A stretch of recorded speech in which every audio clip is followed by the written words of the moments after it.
안녕하십니까, 전하태 교수입니다. 이번 시간 여러분들과 2018년 2회 기출문제 풀이를 하도록 하겠습니다. 자, 먼저 문제 1번을 보시게 되면 유기화합물에 대한 설명으로 옳지 않은 것은, 가만히 유기화합물은 일반적으로 녹는 점과 끓는 점이 낮다. 맞습니다. 녹는 점과 끓는 점이 낮은 게 특징이죠. 나번 유기화합물들은 하나의 분자식에 대해서 여러 종류의 화합물이 존재할 수 있다. 맞습니다. 답은 유기화합물들은 대체로 이온 반응보다는 분자 반응을 하므로 반응 속도가 빠르냐 느리냐가 주로 오답으로 나오죠. 항상 출제가 그렇게 됐어요. 반응 속도가 느린 게 특징이죠. 대부분의 유기화합물은 박테리아의 먹이가 될 수 있다. 분해가 되는 물질이 유기물이기 때문에 일반적인 생물의 먹이가 될 수 있죠. 답은이 정답. 답은 문구를 잘 기억하시면 문제를 쉽게 맞출 수 있습니다.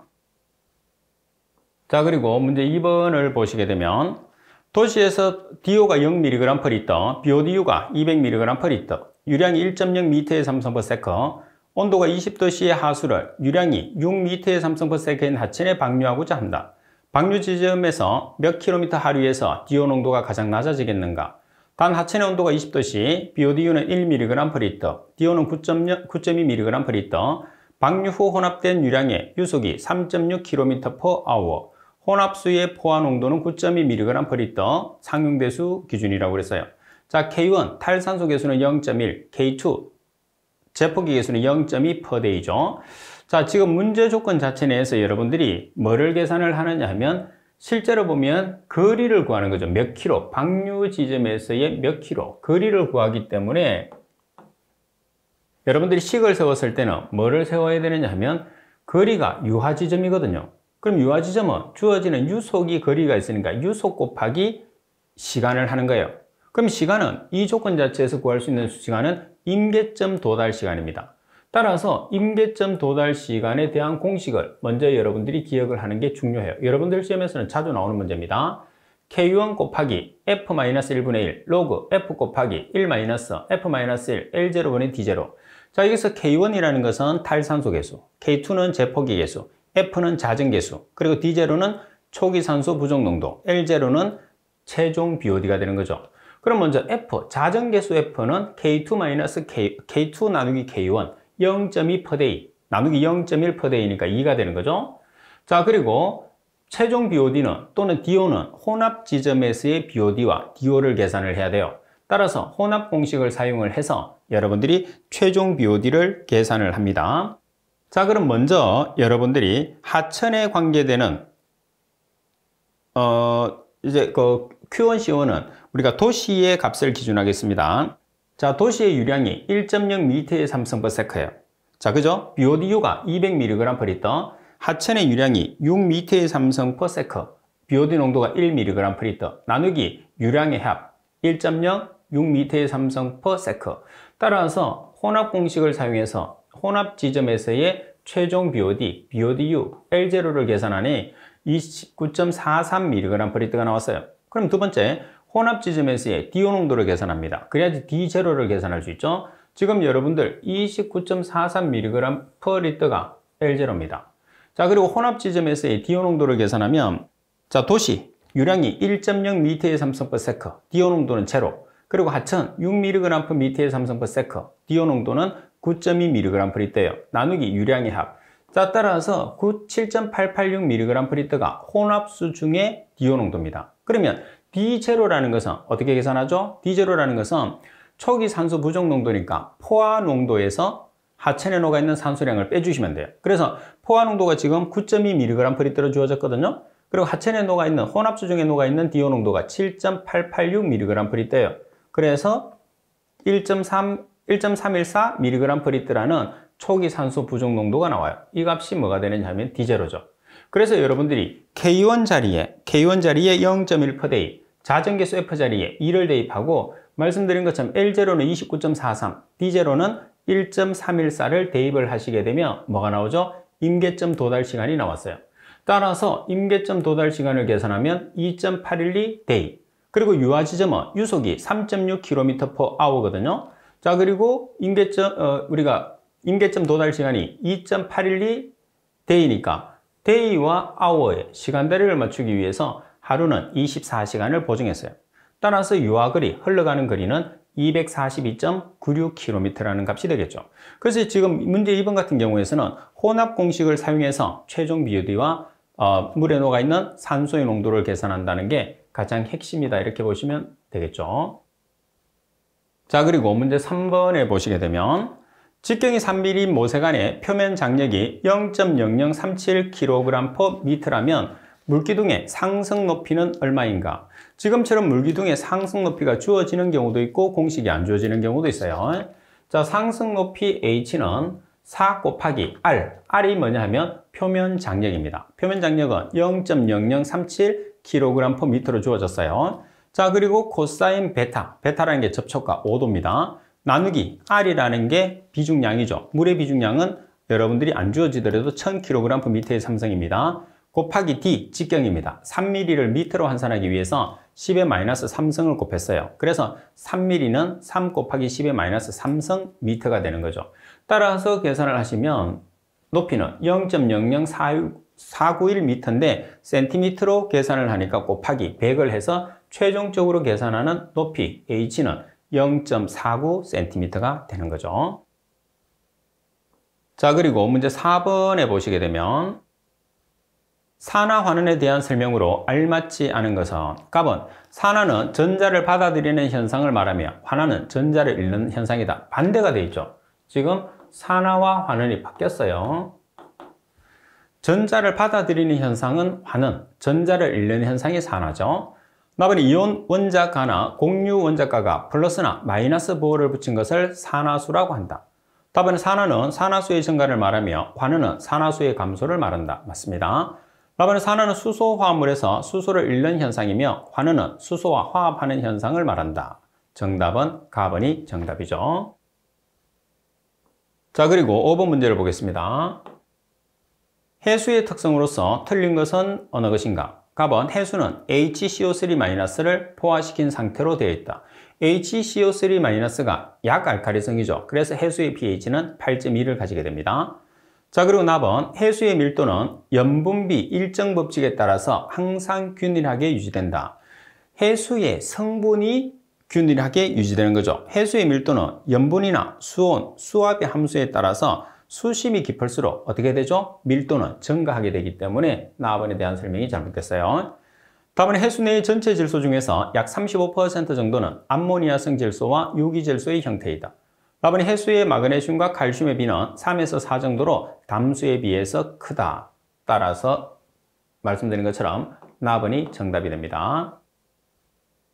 그리고 문제 6번에 보시게 되면 배양기의 제한기질의 농도 S가 100mg/L, 세포 최대 비정식 개수 마이크로맥스가 0.35/H일 때 모노드식에 의한 세포의 비정식 개수는 얼마인가? 제한기질 반포화 농도 KS는 30mg/L라고 그랬어요. 자, 여기서는 모노드식만 여러분들이 기억하면 용어가 다 주어져 있기 때문에 아주 쉽게 문제를 풀 수 있죠. 마이크로맥스 곱하기 S 나누기 KS 플러스 S, 이것만 기억하면 돼요. 자, 마이크로맥스가 지금 얼마로 주어졌느냐 하면 0.35/H. 그리고 S라는 값이 제한기질의 농도인데 100mg/L, KS가 반포화 농도인데 30mg/L예요. 따라서 계산기를 이용해서 계산하시면 0.27/H라는 값이 나오게 되는 거죠. 그리고 문제 7번에 보시게 되면 유리산소가 존재하는 상태에서 반륙하기 어려운 미생물로 가장 알맞은 것을 찾으시오 그랬어요. 자, 지금 여러분들 지금 여기서 편성 혐기성 미생물이라는 것은 그럼 뭐를 이야기하는 거죠? 산소가 없는 곳에서만 자라는 미생물을 이야기하는 거죠. 지금 문제 조건에 보시게 되면 주로 그래서 산소가 없는 곳에서만 자라는 미생물이 편성 혐기성 미생물, 혐기성은 들어가야 되고, 그죠? 그래서 편성 혐기성 미생물 이렇게 되겠네요, 그죠? 답은이 정답. 자, 그리고 8번에 보시게 되면 자체의 염분 농도가 평균 20mg/L의 폐수에 시간당 4kg의 소금을 첨가시킨 후에 하류에서 측정한 염분의 농도가 55mg/L였을 때 유량은 얼마인가 돼 있어요. 자, 지금 여러분들 유량을 미터의 3승/s 세크로 계산을 해요. 그러면 총량의 값에서 농도를 나눠주면 되겠죠. 지금 문제가 총량에서 얼마죠? 시간당 4kg이에요. 그래서 시간당 4kg. 자, 그리고 유량을 세크로 환산하니까 1시간에 3600J를 보정한 거죠. 자, 그리고 농도는 지금 보시게 되면 염분의 농도가 하류가 55mg/L였어요. 그리고 평균은 얼마를 유지해야 되느냐? 20mg/L. 그럼 농도는 55-20을 빼면 되겠죠. 따라서 55-20 mg/L을 kg/m의 3승으로 단위를 바꿔주기 위해서 10의 -3승을 곱했어요. 그러면 단위가 어떻게 나오죠? kg 없어지죠. 이렇게. 그리고 미터의 3승/s가 나오죠. 따라서 0.0317 미터의 3승/s라는 값이 나오게 됩니다. 그래서 유량을 계산했을 때는 총량에서 농도를 나눠주시면 됩니다. 왜 그러냐? 우리가 총량이라는 것은 농도 곱하기 유량이기 때문입니다. 그죠? 총량은 농도 곱하기 유량. 그럼 유량을 계산하려고 하면 총량에서 농도를 나눠주면 되겠죠. 자, 그리고 9번 문제를 보시게 되면 방사성 물질이 스티론듐의 반감기가 29년이라면 주어진 양의 스티론듐이 99% 감소하는 데 걸리는 시간은 얼마인가? 자, 반감기를 이용해서 K를 계산을 합니다. 그런 다음에 1차 반응식을 이용을 해서 T를 계산하시면 되겠죠? 자, 반감기는 Ln 2분의 1은 -KT예요. 자, 여기에서 T가 반감기를 이용했을 때 T가 얼마냐면 29년입니다. 따라서 K에 대한 식으로 정리해서 계산하면 0.0239%이 나왔어요. 그럼 1차 반응식을 사용을 합니다. 1차 반응식을 사용해서 99%를 제거한다고 그랬어요. 그럼 초기 농도는 100%. 그리고 CT, T시간 후의 농도는 1%가 되겠죠. 그래서 Ln, C0는 100, CT는 1. 자, 그리고 K는 1번에서 구한 K를 대입하시면 되죠. 따라서 시간에 대한 식으로 정리를 해서 여러분들이 계산을 하시면 T는 얼마가 나오죠? 192.69년이라는 값이 나오게 됩니다. 자, 그리고 10번 문제를 보겠습니다. 우리나라 호수들의 형태에 따른 분류와 그 특성을 나타낸 것으로 가장 거리가 먼 것은 가번의 하천형은 긴 체류 시간, 우리나라 하천형은 가장 문제점이 뭐냐면 짧은 체류 시간을 가지고 있다는 게 가장 문제점이죠. 나번에 가지형은 복잡한 연안 구조, 그리고 호수 내 만의 발달, 라번에 하구형은 높은 오염 부하량. 따라서 설명이 잘못된 것은 가번이 되고요. 자, 그리고 11번에 보면 일반적으로 처리조 설계에 있어서 수리 모형으로 플러그 플로우, 다시 말해서 PFR 구조죠. 그리고 완전 혼합형이 있다. 다음 혼합 정도를 나타내는 표시항 중에서 이상적인 플러그 플로우를, 다시 말해서 PFR에 얻어지는 값으로 이제 문제를 묻고 있죠. 자, 이 내용은 표를 하나 우리가 만들어야 돼요. CFSTR, PFR. 자, 여기서 분산수, 그리고 몰일지수, 지체시간. 자, 그러면 PFR부터 0, 0, 1 대각선으로 보냅니다. 1, 무한대 클수록. 자, 여기서는 PFR은 제로가 있는데 CFS는 제로가 없죠. 제로를 하나 줬어요. 그럼 두 개가 같다, 동일. 이렇게 답을 한번 찾아보세요. 자, 먼저 여러분들이 PFR에 대한 설명이에요. 요거. 요거 오른쪽에. 그럼 분산 제로 맞습니다. 그죠? 그리고 통계학적 분산이 분산수입니다. 분산수는 통계학적 분산은 분산수입니다. 분산수는 제로가 되죠. 그리고 몰일지수는 1. 그리고 지체시간은 얼마가 되죠? 바르게 설명된 걸 한 개를 찾는 거네. 바르게 설명된 거. 그죠? 그러니까는 통계적 분산이 분산수니까 제로. 그리고 몰일지수는 1보다 크다가 아니고 1. 그리고 지체시간은 동일. 그럼 바르게 설명된 거는 하나. 뭐가죠? 분산수, 제가 설명이 잘못됐네. 그죠? 분산수가, 여기서 다시, 분산수가 제로. 분산수 제로. 자, 그리고 여기 분산 있네. 분산은 제로. 그리고 몰일지수는 크다가 아니고 1. 그리고 지체시간은 동일하다. 그죠? 그러면 설명이 바르게 된 것은 답은 하나입니다. 자, 이렇게 여러분들이 표를 하나를 안 만들어 놓으면 제가 헷갈리는 것처럼 여러분들도 헷갈릴 수 있어요. 그러니까 헷갈리지 않게끔 공부하려고 하면 이 표를 정확하게 숙지를 한 다음에 문제를 풀어 주셔야 됩니다. 자, 따라서 바르게 설명된 것은 가번입니다. 꼭 표를 기억하세요. 자, 그리고 여러분들 12번. 수산화칼슘은 중탄산칼슘과 반응해서 탄산칼슘의 침전을 형성한다고 했을 때 10g의 수산화칼슘에 대해서 몇 g의 CaCO3가 생성되느냐고 그랬어요. 자, 지금 여러분들 수산화칼슘과 중탄산칼슘이 반응을 했어요. 그런 다음에 뭐를 만들어주느냐 하면 수산화칼슘을 만들죠. 나머지는 물이 나옵니다. 그러면 칼슘이 2개니까 여기 2가 들어가는 거죠. 그러면 우리가 계산하는 것은 수산화칼슘과 생성되는 탄산칼슘이에요. 수산화칼슘의 분자량은 74g, 탄산칼슘의 분자량은 100. 그래서 74g일 때 2 곱하기 100g은 수산화칼슘이 얼마에 해당하는가? 10g의 수산화칼슘이에요. 10g일 때 X. 그러면 X에 대한 값을 정리해서 계산하면 27.03g이죠. 그래서 이 문제 같은 경우에서는 수산화칼슘과 중탄산칼슘을 반응을 해서 생성되는 탄산칼슘의 양을 정확하게 계수를 찾아내야 되니까 반응식을 여러분들이 완벽하게 만들 수 있느냐를 묻는 거죠. 그리고 상식적으로 칼슘이 2개니까 수산화칼슘에 있는 칼슘이 여기 하나밖에 없잖아요. 그래서 2몰이 된다는 것은 당연한 겁니다. 자, 그리고 13번 문제를 보겠습니다. 13번 문제를 보시게 되면 수온 20도씨인 저수지의 용존산소 농도가 12.4mg/L였을 때 저수지의 상태를 가장 적절하게 평가한 것은, 자, 지금 12.4mg/L라는 용존산소는 상당히 많은 거죠. 그리고 수온이 20도라는 것은 온도가 높아요. 그래서 온도가 높을 때 산소가 많다는 소리는 저수지에 뭐가 많다는 소리예요? 조류가 급성장을 하고 있다는 소리예요. 따라서 산소가 많아지는 것은 조류의 광합성에 의해서 산소가 많이 만들어지고 있는 거죠. 따라서 조류의 급성장. 정답은 4번이 정답. 자, 그리고 14번 문제를 보겠습니다.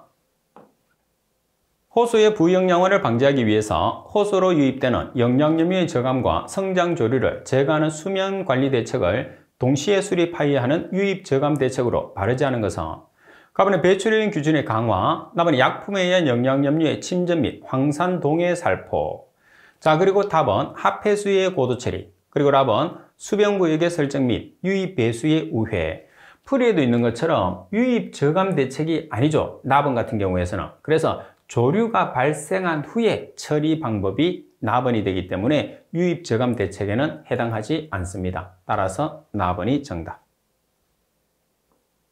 자, 그리고 15번 문제를 보시게 되면 생물학적 질화 중에서 아질산화에 관한 설명으로 옳지 않은 것은, 가번의 반응 속도가 매우 빠르다. 나번의 관련 미생물은 독립영양성 세균이다. 그래서 질산화 세균은 전부 다 독립영양계 무기물을 이용합니다. 에너지원은 화학에너지이다. 그리고 산소가 필요하다. 절대 우리가 호기성이기 때문에 산소가 많이 필요하죠. 질산화가 이루어지려면. 대신에 반응 속도가 매우 느린 게 특징이죠. 가번이 정답. 그리고 16번 문제를 보겠습니다. 자, 16번 문제를 보시게 되면 일반적으로 적용되는 부영양화 모델의 방정식의 설명으로 틀린 것은, 자, A번 호수 생태계의 특색을 나타내는 상수 팩터, 그리고 F는 유입, 유출, 호수 내에서의 이류, 확산 등의 상태 변수의 변화 속도, P는 유량 부하, 일사량 등에 관련되는 입력 함수, X는 호수 및 전이 속의 어떤 지점에서의 물리적, 화학적, 생물학적 상태량. 자, 여기서 설명이 잘못된 것은 답은입니다. 그래서 이 문제도 여러분들이 답만 한번 보고 넘어갈 수 있도록 하십시오. 자, 그리고 17번 문제를 보면 미생물에 의해서 산화하는 반응에 있어서 전자수용체에 속하지 않는 것은, 자, 일반적으로 우리가 암모니아 같은 경우에서는 전자수용체가 아니라 전자공여체라고 이야기를 하거든요. 반면에 O2나 CO2, 유기물은 전자수용체입니다. 따라서 공여체가 되는 NH3가 정답이 되고요. 그리고 18번 문제를 보시게 되면 바다에서 발생되는 적조 현상에 관한 설명과 가장 거리가 먼 것을 찾으시오. 가번에 적조 조류의 독소에 의한 어패류에 피해가 발생한다. 맞습니다. 답은 해수 중에서 용존산소의 결핍에 의한 어패류의 피해가 발생한다. 맞죠? 답은 갈수기 해수 내의 염소량이 높아질 때 발생한다. 자, 여기에서 보시게 되면 갈수기가 아니고 뭐가 되죠? 홍수기입니다. 홍수기. 그리고 주로 염분량이 어떻게 낮아질 때 발생하는 게 특징이죠. 그래서 홍수기에 염분량이 낮아지고 온도가 높고 그리고 담수가 바다로 들어가게 되면 염분이 낮아지잖아요. 그리고 햇볕이 강할 때 급증하는 형태, 부영양호가 일어나겠죠. 적조현상. 라바는 플랑크톤의 번식에 충분한 광량과 영양염료가 공급될 때 발생된다. 맞습니다. 따라서 설명이 잘못된 것은 답은. 자, 그리고 19번 문제를 보시게 되면 물의 특성을 설명한 것으로 적절치 못한 것은 갑은 상온에서 알칼리 금속, 알칼리 토금속, 철과 반응해서 수소를 발생시킨다. 맞습니다. 그러나 표면 장력은 불순물 농도가 낮을수록 감소한다. 표면 장력은 불순물 농도가 낮을수록 증가하는 특징을 가지고 있고, 그리고 표면 장력과 점도는 수온의 반비례 관계가 있다는 것도 꼭 기억을 해야 됩니다. 바로 밑에 나오죠. 표면 장력은 수온이 증가하면 감소한다. 표면 장력과 점성도는 수온의 반비례. 라반의 점도는 수온과 불순물의 농도에 따라서 달라지는데 수온이 증가할수록 점도는 낮아진다. 꼭 숙지해 주셔야 됩니다. 설명이 잘못된 것은 나번. 자, 그리고 20번 문제를 보겠습니다. 시료의 BOD5가 200mg/L이고 탈산소 계수 값이 0.15%일 때 최종 BOD는 얼마인가? 자, 이제 여러분들이 BOD5 구하는 공식. BOD5는 BOD6 곱하기 1-10의 -K1T예요. 그죠? 자, 그럼 BOD5가 지금 얼마냐? 200mg/L. 그리고 K1이 0.15%의 5일 BOD니까 T는 5일. 그러면 BODU에 대한 식으로 정리를 해서 계산하시면 243.26mg/L라는 값이 산출이 되는 거죠. 자, 그리고 21번 문제를 보겠습니다. 배수지의 고수위와 저수위와의 수위차, 즉 배수지의 유효수심의 표준으로 적절한 것은 배수지의 유효수심은 얼마가 될까요? 3에서 6m가 되니까 답은이 정답이 됩니다. 자, 그리고 22번 문제를 보겠습니다. 22번에 보시게 되면 오수관로의 유속 범위로 알맞은 것을 찾으시오 그래서요. 자, 오수관로에서 유속을 나타냈을 때 최대는 무조건 3.0m/s죠. 그리고 최소는 0.6m/s예요. 그래서 오수관로에서 최소는 0.6, 최대는 3.0. 따라서 답은이 정답. 자, 그리고 23번. 정수시설 중에서 응집을 위한 시설인 블록 형성지의 블록 형성 시간은 계획 정수량에 대해서 몇 분 정도를 표준으로 하느냐. 여기서 블록 형성지라는 것은 완속 교반조죠. 그래서 좀 길게 가야지, 길게 체류를 해야지 우리가 그 형성이 많이 되는 거죠. 그래서 보통 20분 이상이 되니까 20에서 40분 정도. 라번이 정답. 그리고 24번. 응집시설 중에서 완속 교반 시설에 관한 설명으로 틀린 것은 완속 교반 시설이 블록 형성지입니다. 가번의 완속 교반조는 패들형과 터빈형이 사용된다. 그리고 나번 완속 교반 시의 속도 경사는 40에서 100/s. 그리고 답은 조의 형태는 폭과 길이와 깊이의 비가 1:1에서 1.2. 라번의 체류 시간은 5에서 10분이 적당하고 3에서 4개의 실로 분리하는 것이 좋다. 조금 전에 말씀드린 것처럼 완속 교반조 같은 경우는 적어도 20분이 지나야 돼요. 그래서 20에서 30이나 20에서 40분 다 맞는 말입니다. 라번이 정답. 자, 그리고 25번 문제를 보겠습니다.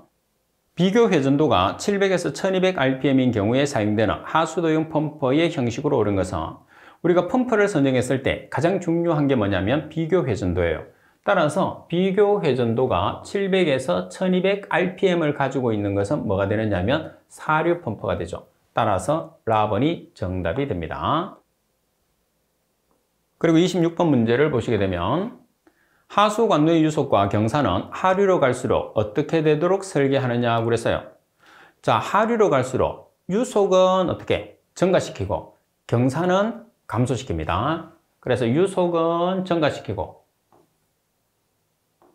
그리고 경사는 감소, 유속 증가, 그 다음에 경사 감소. 그래서 가번이 정답입니다. 자, 그리고 27번 문제를 계속해서 보겠습니다. 원형 원심력 철근 콘크리트관이 만수된 상태로 송수된다고 했을 때 맨닝 공식에 의한 유속은 얼마인가? 단 조도 계수는 0.013, 동수 경사는 0.002, 관지름 D는 250mm라고 되어 있어요. 자, 맨닝식에서 유속 구하는 식을 우리가 먼저 알고 계셔야 되겠죠. 유속을 계산하려고 하면 그럼 맨닝식에서 유속은 n분의 1 곱하기 r의 3분의 2성 곱하기 i의 2분의 1성이에요.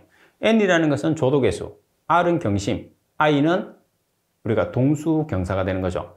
자, 그러면 문제 조건에서는 직경이 있으니까 원형이죠, 원형. 원형에서 경심은 어떻게? 4분의 d예요. 그러면 직경이 250mm니까 0.25m죠? 따라서 경심은 0.0625m로 계산했어요. 자, 그리고 i라는 동수 경사, 다시 말해서 기울기가 얼마냐면 0.002로 주어졌어요. 그럼 맨닝 공식에 그대로 대입하시면 돼요. n이라는 조도 계수 자리에 0.013, 그리고 경심에 얼마죠? 0.0625m. 그리고 동수경사에 0.002를 대입을 해서 계산을 하시면 되겠죠. 그럼 얼마가 나오죠? 0.54m/s라는 값이 나오게 되겠죠.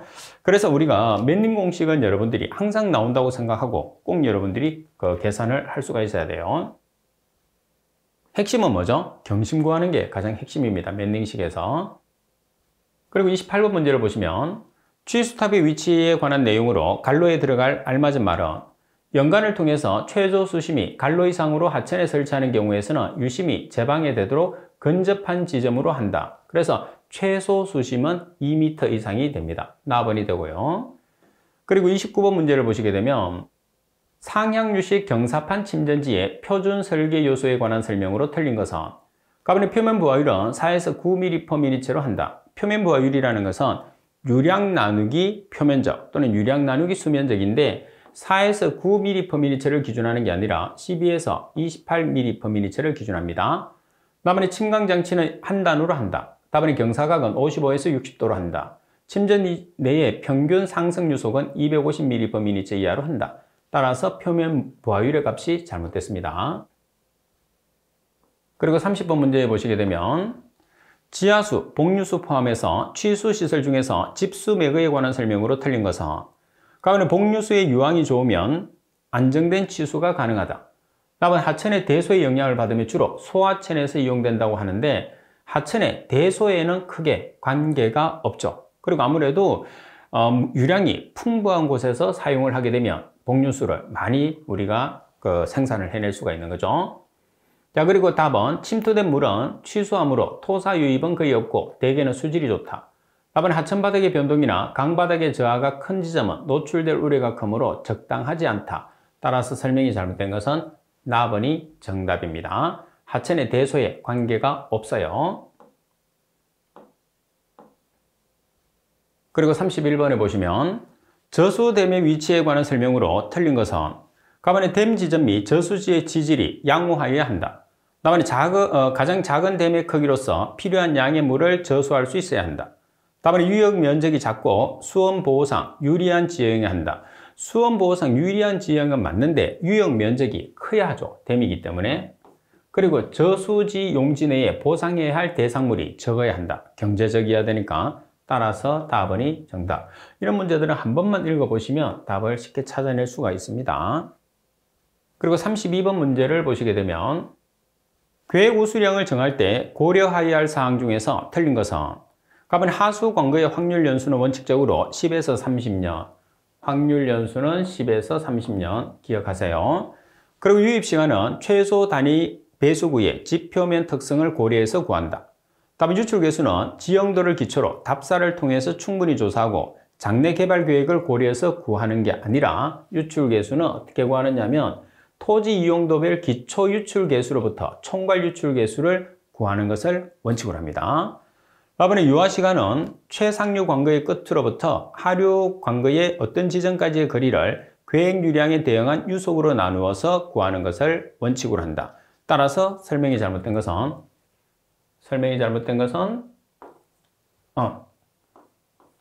답은 유출 개수에 대한 설명이 잘못됐어요. 자, 그리고 33번 문제에서 이제 우리가 계산을 실제로 합니다.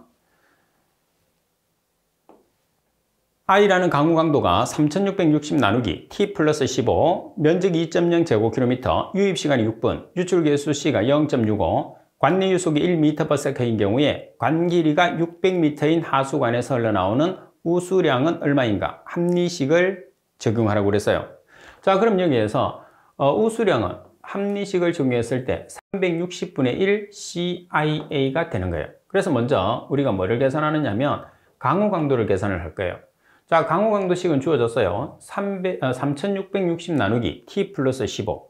여기서 T가 뭐죠? 유달시간이에요. 유달시간이라는 것은 유입시간 플러스 유하시간. 유하시간은 보통 안 주어져요. 그래서 유하시간은 관의 길이에서 관내 유속을 나눠줍니다. 자, 그러면 먼저 유하시간은 길이가 지금 문제 조건에서 길이가 얼마로 주어졌죠? 자, 길이가 600m로 주어졌어요. 그죠? 그래서 길이가 600m. 그리고 유속이 1m/s입니다. 그러면 분으로 고치기 위해서, 세크를 분으로 고치기 위해서 1분은 60초를 우리가 보정을 했어요. 그죠? 그럼 몇 분? 10분이 나오겠죠? 자, 그리고 유달시간을 이제 계산할 수 있는데 유달시간에서 유입시간이 6분으로 주어졌어. 그럼 유달시간은 16분이 되는 거죠. 이 값을 여러분들 여기에 대입을 하시게 되면 강우강도 I가 나와요. 그래서 강우강도 I는 3660 나누기 유달시간 16분 플러스 15를 하게 되면 118.0645 mAh가 나왔어요. 자, 두 번째는 면적을 계산합니다. 자, 면적은 우리가 나타낸 면적은 단위가 헥타르예요. 근데 지금처럼 제곱킬로미터로 주어지게 되면 1제곱킬로미터는 100헥타르를 보정하시면 200헥타르가 나왔어요.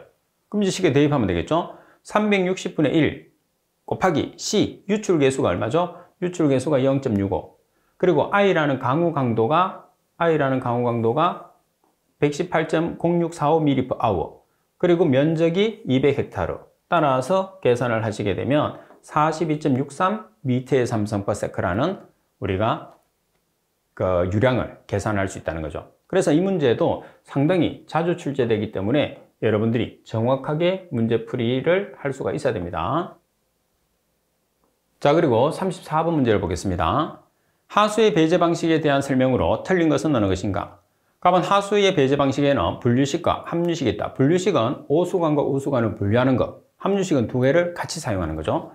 답은 하수의 배제 방식의 결정은 지역의 특성이나 방류 수역의 여건을 고려해야 된다. 맞죠? 답은 제반 여건상 분류식이 어려운 경우에 합류식으로 설치할 수 있다.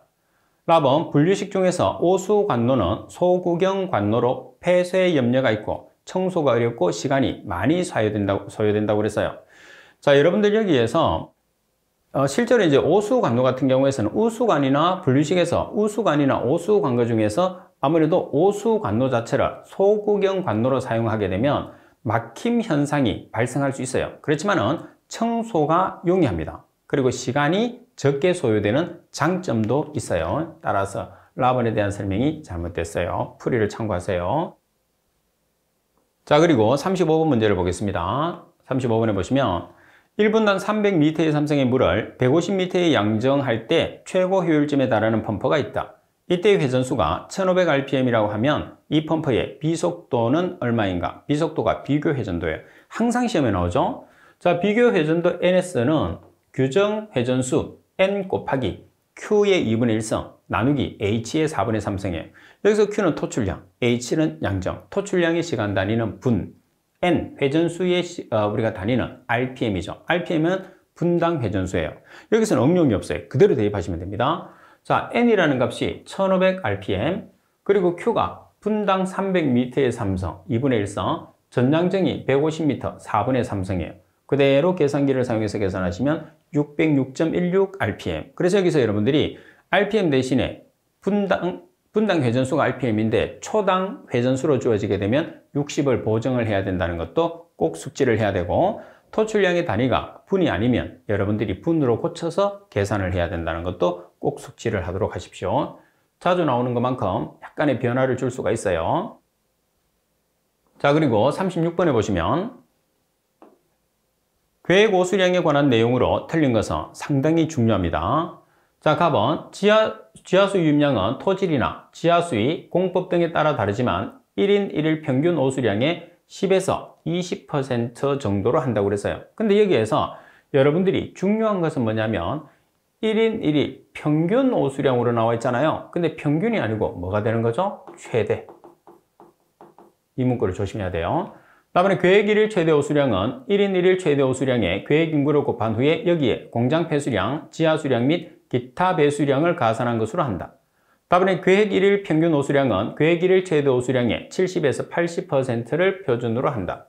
그리고 계획 시간 최대 오수량은 계획 1일 최대 오수량의 1시간당의 수량의 1.3에서 1.8배를 표준으로 한다. 따라서 설명이 잘못된 것은 가번이 되네요.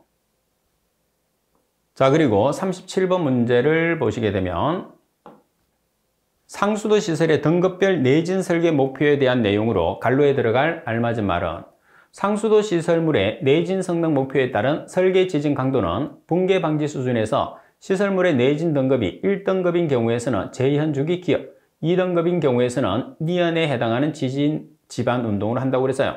자, 1등급인 경우에서는 기간이 아주 길죠. 1000년. 2등급인 경우에서는 500년. 그래서 보기 중에서 가장 긴 기간을 찾아주시면 되겠죠. 자, 그리고 38번 문제를 보도록 하겠습니다. 하수 처리 시설의 계획 유입 수질의 산정 방식으로 옳은 것을 찾으시오 그래서요.